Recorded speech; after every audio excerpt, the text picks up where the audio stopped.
Come and sit by my side at the briefing. We will sit there and tickle the beat. Then we'll head for the Red River Valley. And today I'll be flying glee.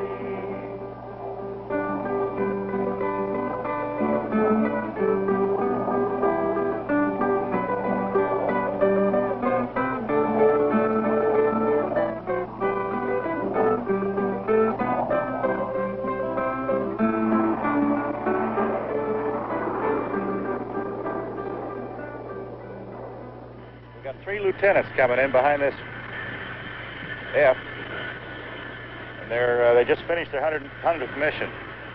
Actually, they got cycled through to go back up to rescue one of our other pilots that was shot down earlier. So they've just got 101 missions, and we're real proud of them because, first of all, not many lieutenants fly the 105, and secondly, to get 100 missions in it is outstanding, we think.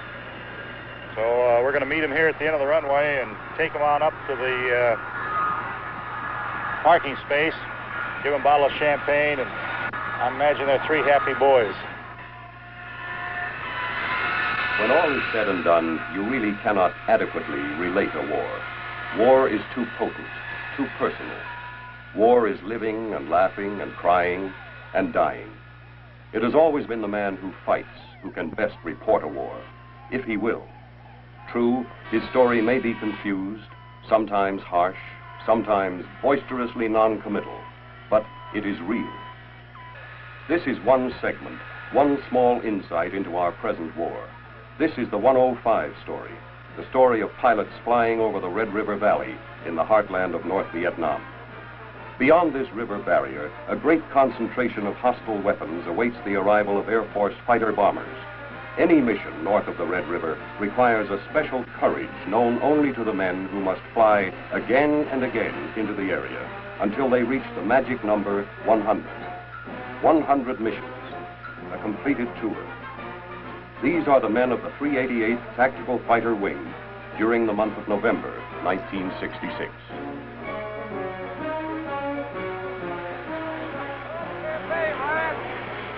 He says, well, what are they doing? He says, well, how do I tell if they're friendly? He says, well, if they come up with their hands over their heads, they'll be friendly. He says, no, one of these guys has got a gun. The guy says, well, how far are you from them? He says, well, they're standing right here by me. And he said, well, they must be friendly. How does it feel to have 100? Well, I thought I was going to kill myself on initial. You want to know the truth? Jeez. FOD.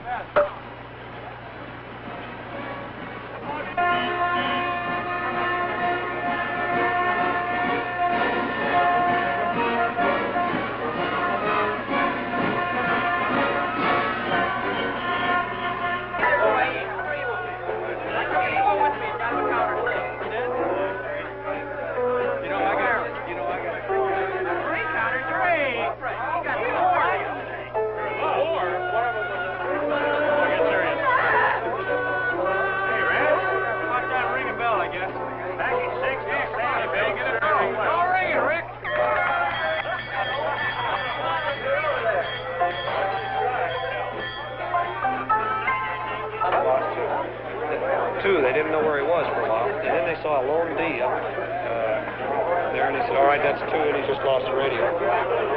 I'm going to be an instructor pilot. Where? T-38, Williams Air Force Base, Arizona. I figure I'll arrive there, and I'll be real quiet and calm and all that, and I'll go in, and all the students will nudge each other, and when they meet me, and I'll be their instructor, and they'll fly with me, and they'll nudge each other and say, what did Lieutenant Rasmus do before he came here? And it'll be all quiet, no one will know until finally there'll be graduation, and we'll show up in mess dress, and there I'll be with my air medals and my DFCs and my Silver Star and my Commendation Medal and my Vietnam Service Medal and all this stuff all the way across, and I'll walk in with a slight limp, and they'll say, tell me about it. And I'll say, it was nothing. It was nothing. But then for a week after, every time I crawl in the airplane, as I get in, I'll pull my leg in and I'll wince a little, and I'll say, what is it? And I'll say, oh, it's just an old war injury. 45, 44. Right, 45, 44, 14. How'd the mission go? Pretty good? Yeah, real good. Get another one. How many is that? Well, it's 42, 43 now. Okay. Major height. 1 mission, 1 counter, 1 for the month. Finally made the board. 99 hard ones to go. Oh, I'll get 43 this afternoon. I've got to put them up in my hand for number 90. I've already got them. So you're going to get 2 today, huh? Yep. 1 more and I'll be able to make a big day. 1 more, you'll be up to Old Red. He's been here about 6 months. It averages about 6 months for the tour. This wing, even though we're roughly 100 miles from any sort of civilization, morale is high here. I've noticed that. The men know what they're doing and why they're here. Well, if we still have to be over here, I'll come right back and do anything interesting to me. You come right back and do another hitch. You bet I will. Well, I feel we have a reason to be here. As you read Common Aggression in Asia, I feel that we didn't take some measures to stop it here. We may be fighting in our backyard today. Enjoy some of the things I've been over here for, such as the American way of life. I served in World War II in the Southwest Pacific. Served during Korea. Yes, I personally try to discourage it. Man has put in 100 missions over North Vietnam to go home, get a rest, and then come back. However, I have one pilot here that just insisted on taking another 100, and he's here. His name is Lieutenant Richter. Yeah, I want to come back down. How come you get to stay here? Hey, you worked harder. You could have stayed here with me. Yeah, but Mommy wouldn't have had any part to do with that. Yeah, okay. There's the deal. You know, the flying's good. You don't have all the little nitpicking rules and regulations that you have to put up with in the Which States. we did 2 months ago. Yeah. It's still a lot better than it is back there now. But I just, I enjoy it. And it's the kind of deal like everybody says, yeah, I'm waving a flag, but I'm not. But at the same time, where are you gonna stop it at? Where's communism? Are you gonna wait till they're in the Philippines or in Australia or San Francisco or Des Moines, Iowa? You just stop it here or wait till somewhere later on. I don't think most of the people think about that. They like me, what happens, if I get shot down. I'm too mean, they'd never get me anyway. Our bombing objectives, I believe, can be very distinctly divided into 2 phases. Our interdiction program conducted in the southern portion of North Vietnam in an attempt to deny movement of the enemy into South Vietnam, and our strategic, if you will, objectives in the northern portion of North Vietnam in terms of attacking principal lines of communications, the Northeast and the Northwest railroads, which comprise the 2 most major railroads in North Vietnam, also POL installations and other military supply and storage areas located in the delta regions of North Vietnam. This flight line at night is a pretty active place. There's more work done at night actually than there is in the daytime, because the daytime is completely taken off with launching and recovering airplanes. We don't have much time for anything else. Of course, there's a turnaround. There's a lot of bomb loading for the second go around noon, but nothing like at night. Put it on one airplane, it doesn't come in commission, you have to take it off and put it on another one. It's pretty frustrating. They get it done somehow. I don't know how, but they do. We have a remarkable delivery rate here. I can't remember the last time I got a maintenance non-delivery. We always get an airplane. They do a real bang-up job, as a matter of fact.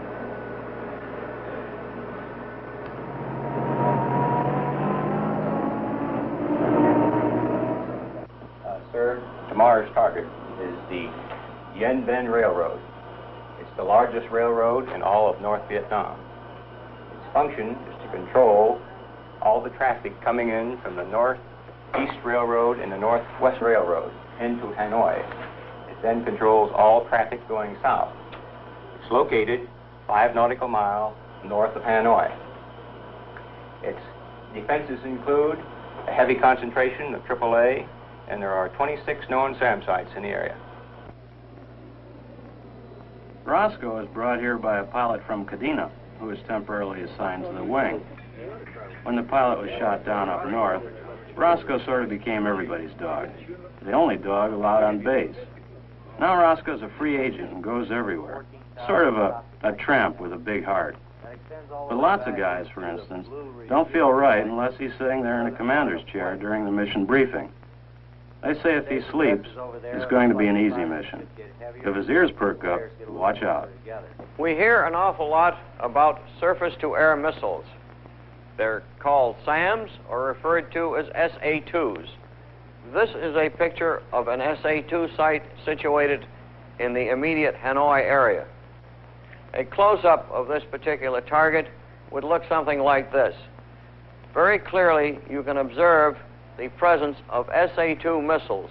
And in this area, we find the radar van which controls the firing of the missiles and also tracks the aircraft along with providing guidance to the SA-2 missiles. Our pilots are constantly faced in flying into North Vietnam with missile firings along with extremely heavy anti-aircraft.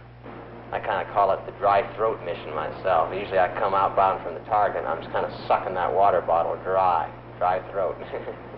It's about as scary a mission as I've ever been on. I think it tries you to just about the maximum on the missions. If you can get between a ridge between you and that radar site, they can't guide a missile at you. It's just when you get down in the delta in the flatlands, that 30-mile ring around the city of Hanoi is a bear. Because it's flat, you have no protection, and I don't know how true it is, but they say it's the most heavily defended place in the history of aerial warfare. I've been there and I believe it. The winds there from the surface to 5,000 feet along the coast are going to run about 25 knots out of the northeast. Did have an aircraft report right over the mountain area this morning, just about at Magia Pass at 5,000 feet. He had a wind of 030 at 40 knots. Everybody wear your flak belts today, guys. Doesn't have one. Draw flag. Well, that wards it off. Everybody wear your flak magnets. How come no matter how much I rush, I'm always the last guy? You don't want to go. That shows some kind of a reluctance. There ain't no way, huh? There ain't no way. You got those flags you're going to tie between the wings? Or one on each? Yes, sir. I always have to quit watching the morning. Now, first of all, we have in our vest is the radio, which is the most important item we have. Our second item, I would say, is the flares. The third is your weapon. They have their compass and the mirror for signaling and find direction. The most important one, upon bail out, is the beeper. I hear yours, too. Yeah. Who did that? How many bombs we got? Oh, yeah. We must have 24 or 30 bombs, haven't we?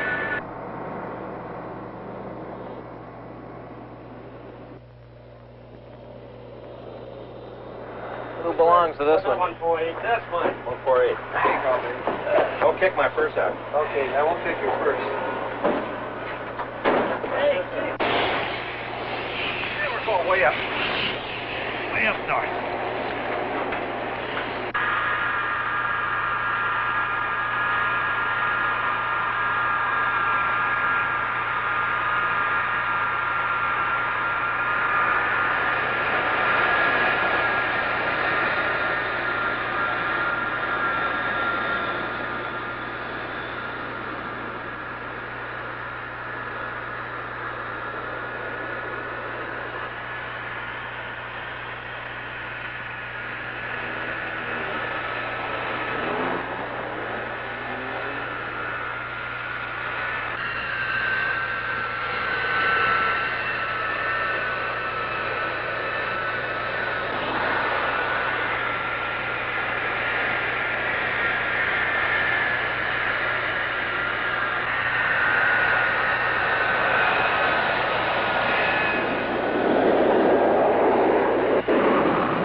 There's a sound that the mist may well hear as we climb and head for the valley, keeping close on the trail of secret.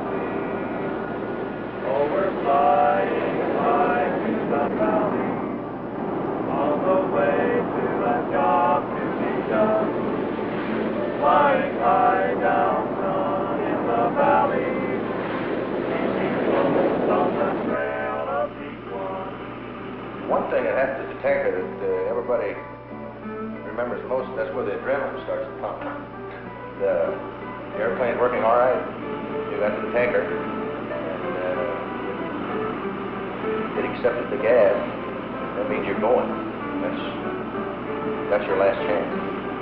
After everybody gets full, you extend. You head up to your drop-off point.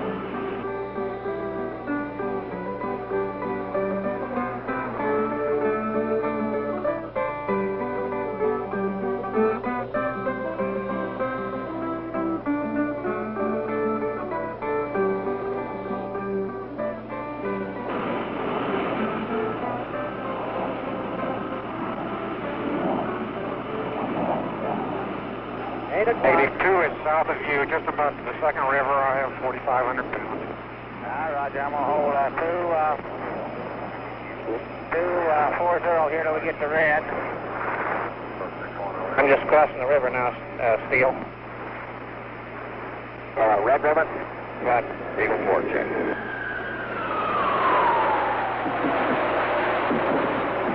We're getting flat south of target one. Watch it. That's for Eagle flight. A lot of flak out south of that middle side. Leads off right. Automatic weapons right in there, cluster. Steele, I have no contact. 3 on it. This is leading about 35 miles from our turn point. Roger, so am I.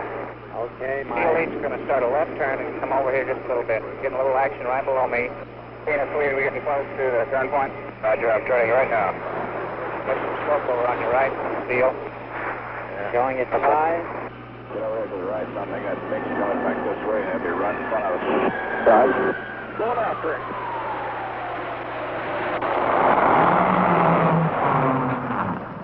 There he goes.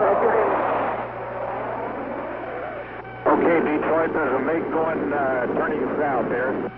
Roger, I'm going that break off right. I see him loud and clear. Detroit, we got MiGs right under us, right under us. Roger, let's go get him.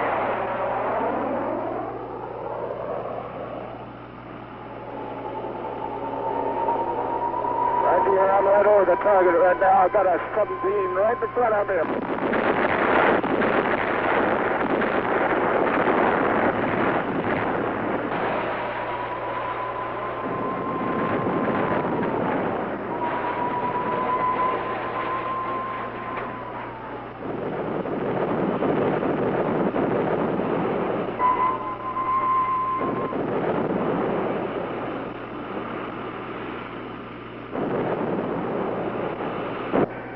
Up here, Detroit. Lead, you left us. You're by yourself now.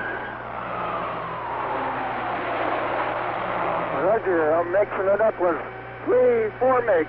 Okay, I'll be back. Let's go back, Detroit. Banjo, got 2 stringers, look like 105s out at 9 o'clock high, no sweat. Okay, this is Banjo. Got a contact down in the target area. Pull up about 10 degrees and try to punch. Well, let me see. Get me lined up. Okay, keep turning left. Okay. Right, level out now. He's strong. All right, punch. He's going to get strong in a minute.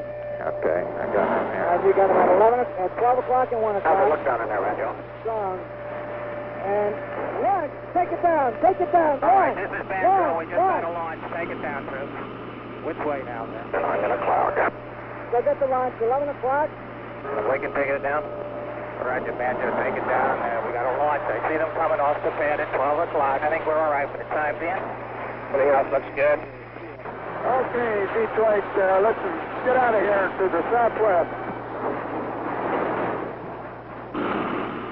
Give me your direction and altitude.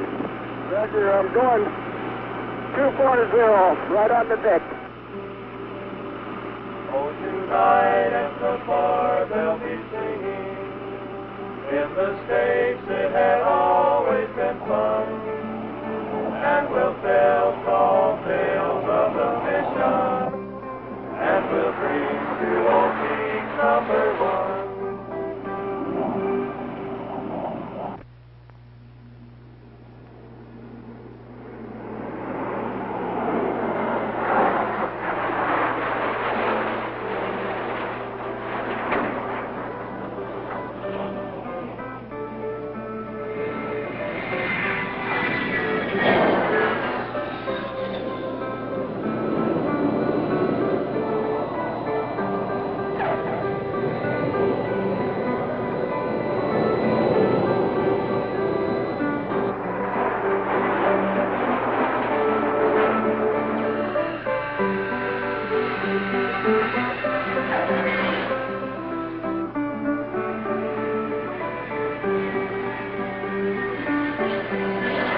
Ain't no way. He's a slack size other than Mr. Magoo. There are three of them. They're shooting at us, too. All right. Sound. Oh, there's another one out of the way. Got another one, that's it. Yes, indeed. It's 51. 51 now. Kind of look at that. We've been very successful here in taking pilots from SAC, ADC, Training Command, and as long as they go through one of the tactical schools and one of the 105 schools in TAC Air Command back in the States and receive roughly 70 hours in the 105, they do a good job here. We do have a few youngsters right out of the training school, but most of our pilots have been in the Air Force 10 to 12 years or longer. And in fact, we have some grandfathers here that are fighting this war. My best day was the 5th of July when I attacked and destroyed 4 SAM sites in one 25-minute mission. And this came about because in escorting the strike flights, 2 SAM sites came up on our way in. We had to attack these boys to turn them off the air to get into the target area. While in the target area, another SAM site came up, threatening the strike force. And of course, we attacked and got him. And then on the way back out, another SAM site came up to block our exit out of the target area, which was about 15 or 20 miles north of Hanoi.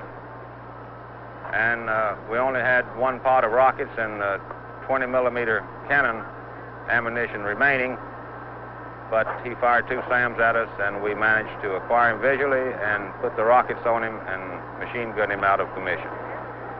This was the best day I've had, and I don't care to go through another one of those. A little too much for an old man. So if I can swing a deal to get down south with working 100s or F5s or A1s or, geez, I don't care as long as it's close air support. If I can swing that, I'm going to just try to go, or maybe back to the States TDY to upgrade and down there. If not, I'll stick around and fly an O1 or an A1. It'd check you out right up north, you know. Did you ever have thoughts that you might not make the 100? Oh, no. Yeah, but I've been drawing pay for 16 years. This is my job. Well, honest to God, you know, you get up in the 90s and you got 10 to go and you say, well, I'm going home pretty soon, so I got to tell these guys something. So you go lay in bed at night and you think of things to tell them. And it runs, What do you think about it, Now, wait a minute. Wait a minute, let him finish. I'm going to tell you guys something right now. This is my speech, and I don't need any help. Incidentally, I have a 3-hour speech prepared. Forget it. Something I'm damn proud to have, besides working with all you guys and your names here. I don't really need this picture frame with it. But, oh, I remember you. Because those are the guys you remember, the guys you fought with.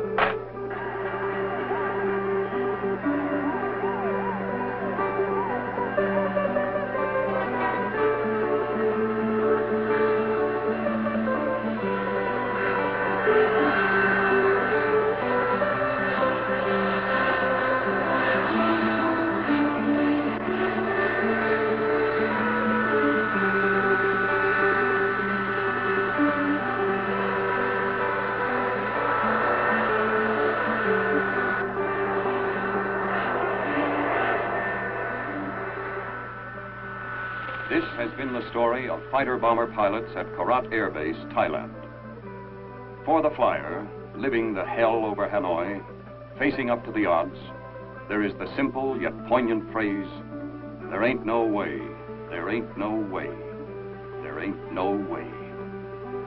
But there comes the day for most, when the job is done. I won't even say to the rest of you guys, no, there's no way. There is a way. Major D is scheduling there. There's a way. Oh, boy, there is a way.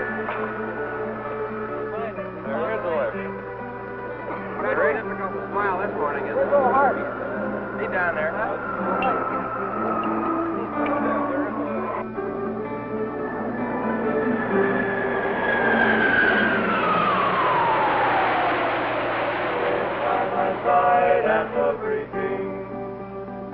together we'll tickle the beach. Then we'll head for the Red River Valley, and today I'll be flying